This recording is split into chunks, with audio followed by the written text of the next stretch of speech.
Forget what the caveat of this one is.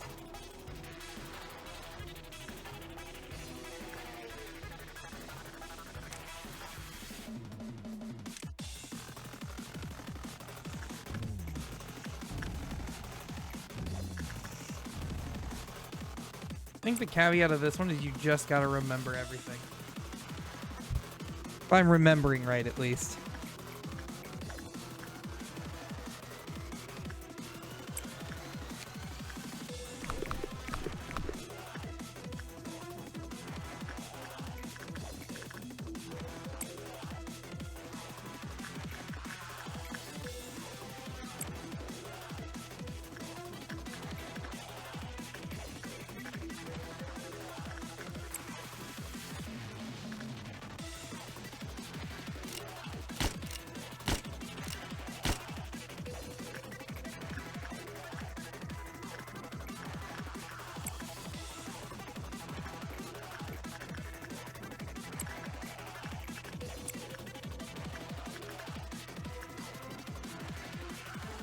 Yeah, I think the trick to this one is you just gotta remember.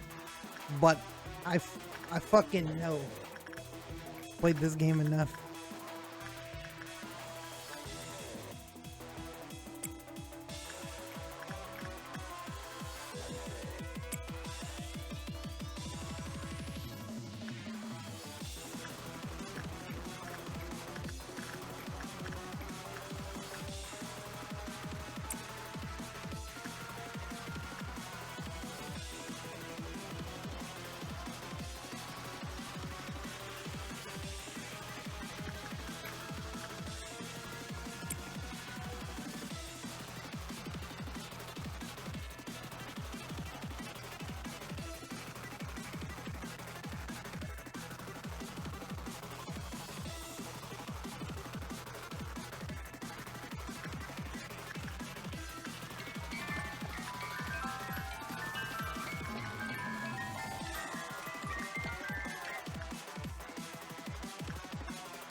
Hmm.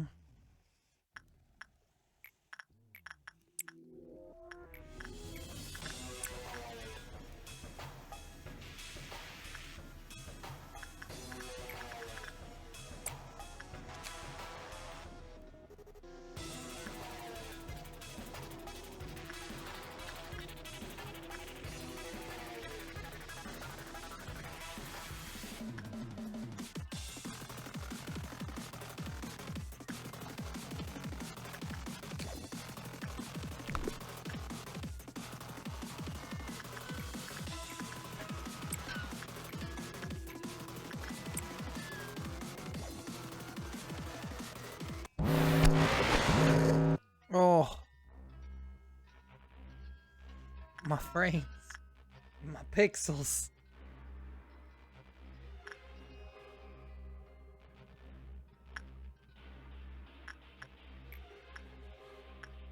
No, you're gonna break out. It's so horseshit.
Gotta take out all the dumb clerks.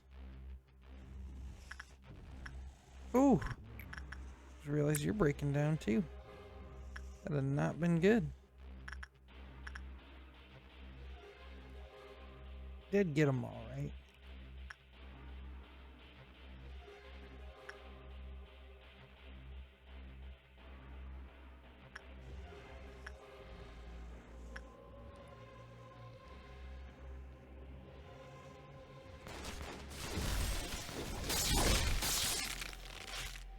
The thing just got bullied.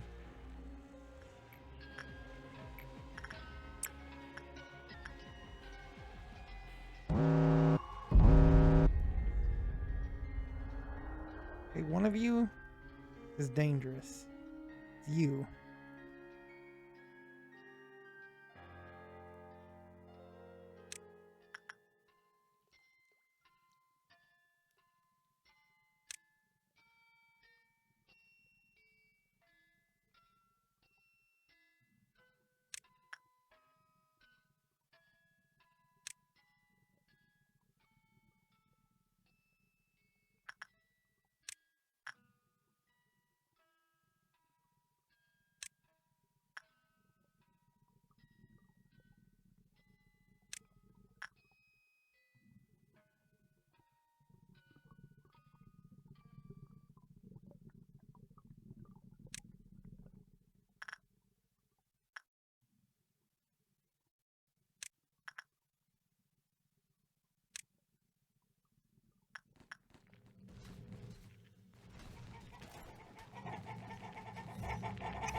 All right.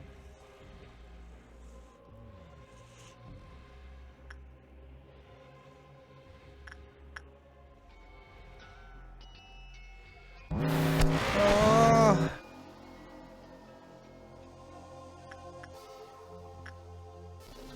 It hurts.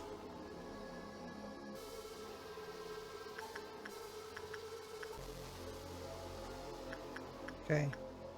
Early Loon. Need you to not break out.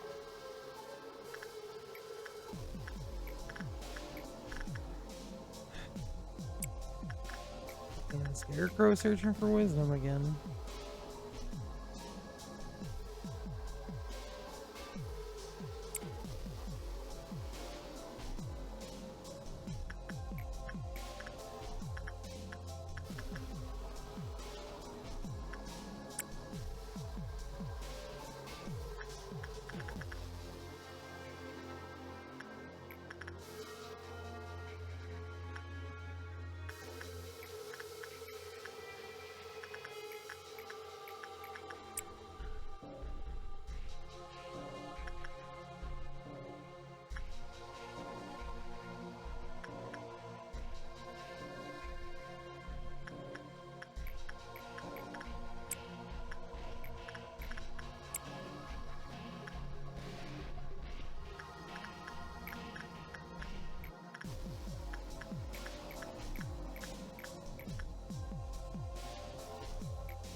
Okay, our little loon didn't get out, which means fucking Little Red's gonna stay put.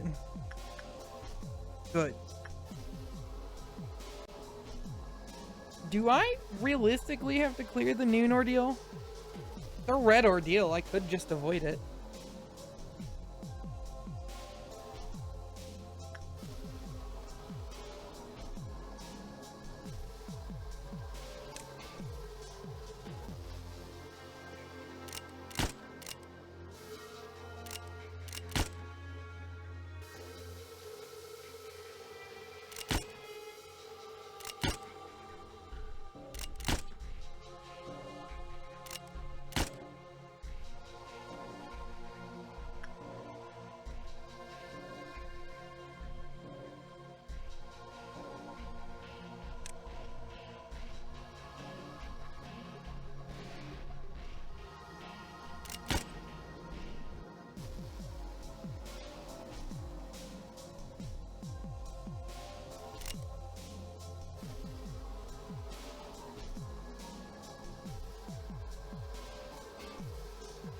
Trying to be efficient with my bullets here. I missed.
Just trying to be efficient with my bullets here. Take out as many of them as I can.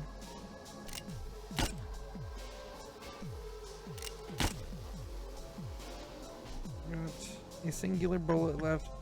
All of the upper layer is taken care of, as well as this department.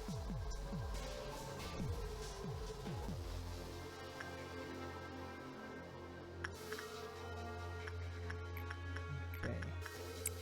Go work Big Bird.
Alright, so the plan, when the noon ordeal spawns, we just zerg to 6 and ignore it.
Easy money.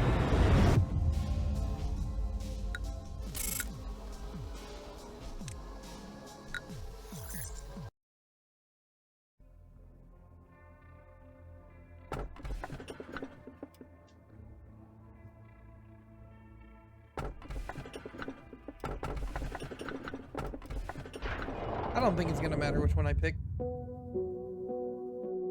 I heard about Elijah. I'm sorry.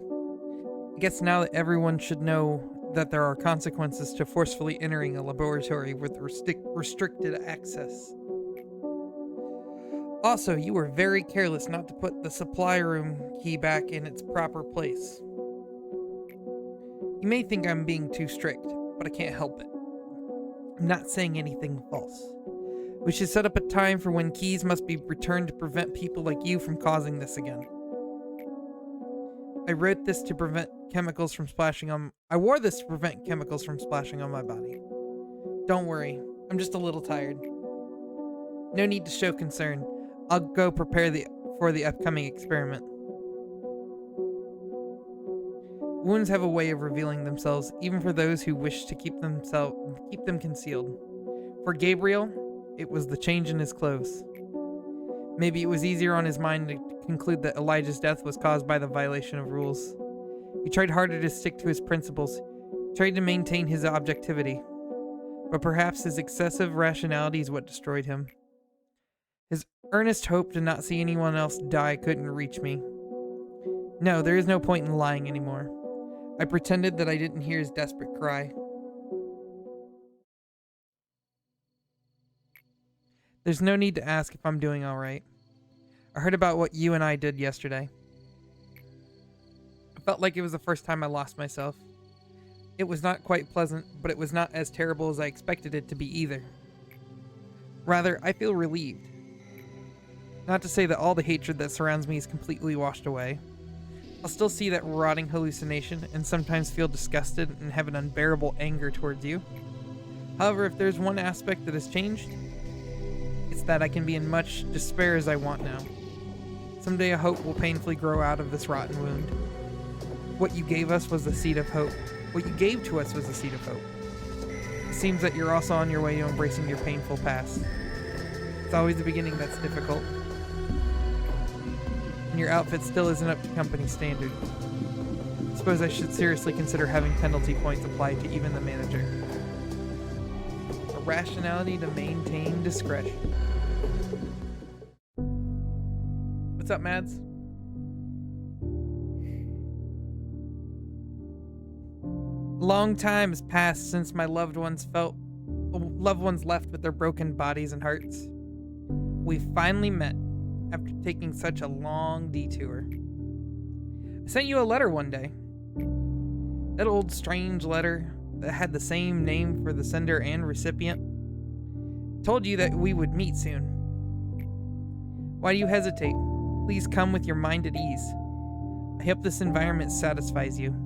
I tried my best to recreate our office. You need at least one place in life to feel comfortable, don't you?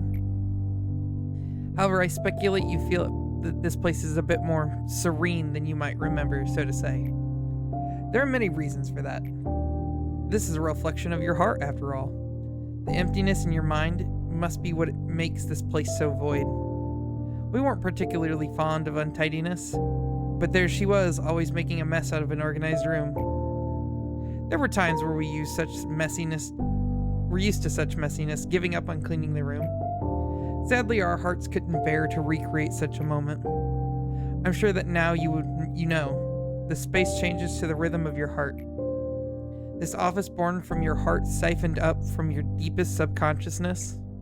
Yes, many parts of this facility were extracted and created from our minds. How did you think building such enormous underground structures in a short period of time was possible? We needed multiple extractions until we finally solidified amorphous images into something tangible. Why is that the word I fucked up on?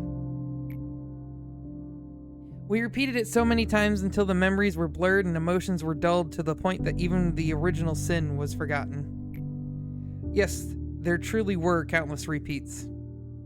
It must have been roughly 10 years outside, while this entire facility has been trapped in the cycle for a length of 10,000 years. This eternity is fascinating. All humans are given only one life to live. The future comes to us like the relentless waves of the sea. We cannot go against them, we are merely pushed back. Time Trek's technology can only reverse time in a very limited area. This tech was used for trivial things such as granting an infinite moment of death to a condemned man, or to show those whose days are numbered their happiest moments. However, when combined with our energy tech, this small technology can bloom into something bigger. We invested in them without hesitation, even though they required a massive amount of funding and energy. That's how Time Trek's second invention came to life. If time could be reversed infinitely, we could reach the sky that seemed unreachable. Unfortunately, breaking an absolute law of nature cost us a lot. Although we could rewind time infinitely, it always left some form of distortion, perhaps because this technology still has not been perfected. No man could keep their sanity intact in this place. But here you are. You've reached this point even though you've limped and groveled along the way. Of course, it wouldn't have been possible if not for Angela, but this is a Herculean achievement that you went through that journey. Please let your body and mind rest. If just a brief moment, you must be exhausted. The path after this will be brutal. Extremely brutal. Us, we whom you will meet again, will also be brutal. They will not let you pass as simply as I do. By any chance you think you're not ready yet, it is okay to go back to the first act. You made it here once after all, such a long and hard time. You will surely come here again, no matter how long it takes. We literally have all the time in the world. There is no need to hurry. Just keep in mind that the situation will be much different if you move forward from here. You'll be given harsh trials and fated, saturated questions which we cannot answer. And I'm sure you already know this. You can reverse time. We cannot reverse the tale.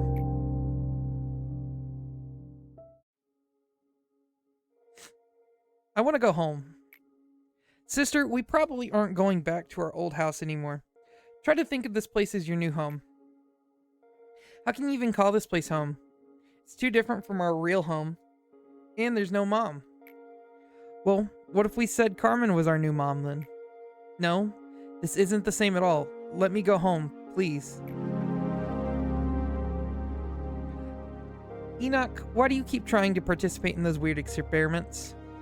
You know we don't have to. Besides, Carmen told us that if we didn't have to worry about anything here too. Of course, it'd be really fun to spend time with you here, without a care in the world. Sometimes I imagine a future like that. It would be a very happy one. But how would we be able to find meaning in our lives there? There are children abandoned in the outskirts who are dying every day. We were only able to live on thanks to an unexpected turn of events.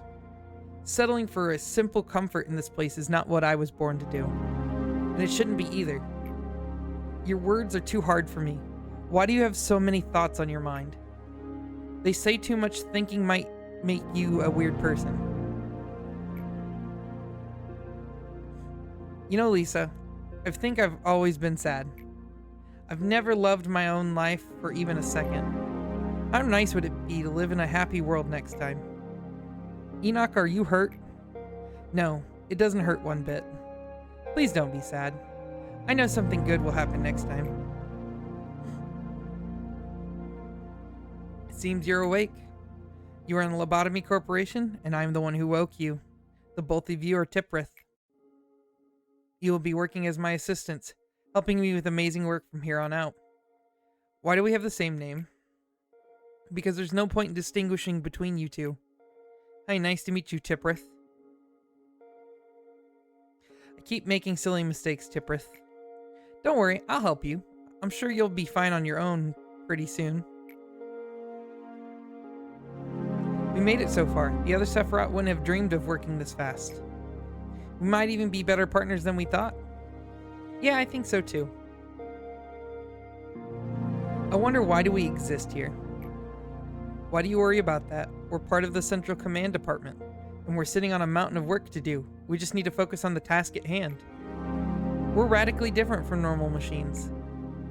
I think about you, and you think about me. We both ponder about things, feel pain, and recognize our own existence. There must be some reason for it. Be careful, Tiprith. If Miss Angela finds out you're wondering about things like that, she won't be happy about it. Lady Angela, what will happen to Tiprith? Apart from the fact that his condition is abnormal, his excessive questioning will affect the manager's duties as well. Since this behavior is unacceptable under any circumstance, I'll have to reset him to the default status now. Don't worry, you'll be alright. You're simply going back to your first day at the company. But Lady Angela, Tiprith has spent so much time with me. You're really starting to act like a child now, Tiprith. Why don't you say your goodbyes then, though you two will meet again soon anyway. Tiprith, I'm so sorry, Tiprith. Why are you crying, Tiprith? I'm sorry, I couldn't do anything for you. Please don't be sad. I know something good will happen next time. Yeah. You're here. Sometimes I spend my time here. It makes me think about a lot of things. Tiprith always looked at the world one step ahead of me. He was seeing his own world that I will never come to know. We were always next to each other, but in reality, we were never truly together. Do you know what that feeling of missing someone, even though they're standing right beside you? I don't care at all about the meaning of our purpose or of existence that Tiprith talked about. I just wanted the two of us to happily stay here together. That was all. But this place won't allow us to have even that small luxury. There are countless Tiprith's dead bodies piled up here. Can't you see? I'm standing here stepping on their remains, trampling all over the memories, reminiscences, and times that I spent with Tiprith. I'm standing on top of them right now, but I still don't get it. I still can't reach the world Tiprith saw. I sing the song of our hometown and mourn for Tiprith, even though this will never reach him. Care to join me? Tipworth, what are you doing here? Just reminiscing on old memories. What memories? The good old days when we were together. You're right, we had lots of fun together. Come back to me soon, Tipworth. I'll be reading the rest of the report. I will. You can replace the machine and transfer the key memories all you want, but that still won't bring back the Tipworth I knew. Does that really matter, though? Tipworth will continue to smile at you. He'll spend time with you just like before. Kindly refrain from bringing up such wasteful matters, Tipworth. It's completely meaningless here. I don't really like you. The new manager would always have some kind of influence on Tipworth that would eventually lead to yet another breakdown. It will be the same time and time again. We will discard Tipworth again and again, and he will stray further and further from what he used to be. What I'm scared of most is seeing Tipworth burn to a husk, worn down from all those overloads and resets. For now, he can at least look normal and talk with me, pretending to feel nostalgia for the old memories that were forcefully added back. But he's been getting more and more unstable. As a matter of fact, we're basically pumping electricity into a machine that's already teetering to keep it running. You can make as many copies as you want of his body, but he only has one soul. His one and only soul. And look what we've done to it. You let me ask you a favor. You've been good at doing favors for me so far. You should be able to manage this one. Could you get rid of Tipworth permanently? Angela would say there's a reason for two of us working here together. She'd say that we are two yet one. But I can handle the Central Command Department all by myself. I proved myself long time ago. Please let Tipworth rest in peace. As if I were alone from the beginning before it gets any worse. Why aren't you saying anything? In fact, Lady Angela doesn't even care about us at all. Whether there's one Tipworth or two, whether one just became a moving piece of useless scrap for whatever reason, or if one overloaded and dumped on topless countless other discarded Tipworth left to melt in storage, she wouldn't care. But you're different. You're supposed to be different. There were many abandoned children in the outskirts. These children were one of the many end results of the countless conflicts among the wings within the city. Aside from disease and hunger, the most frightening enemy for the children were the ones referred to as sweepers. The sweepers usually preyed upon the children, but sometimes they would accompany them. Both were the worst case scenarios for the children. One fixer of ours was exploring the outskirts and came across those children. We could easily guess why she bothered to report her findings to us. We also figured that she had spent quite a bit of time agonizing over whether to report it or not. Carmen personally asked her to bring the children here. To take two children into the city from the outskirts required an extremely complicated procedure, but no one complained. The two children didn't look like siblings, but they depended on each other even more than siblings by blood do. The girl was easily frightened and wouldn't open up very much to us. However, the boy started to show interest in our experiment. I saw it in his eyes. He had already seen and experienced so much of this world's despair and misfortune. His eyes no longer looked like those of a child. Please allow me to participate in the experiment, he said. Carmen spent many nights thinking about his earnest request. Then finally Where did we want to go while holding a child's hand? You should have been the one to die. Yeah. I should have died. Lisa's vicious mumbling likely had no weight to it, but I knew one thing. I knew Carmen's answer was sincere. Ever since that day, her wound quietly deepened.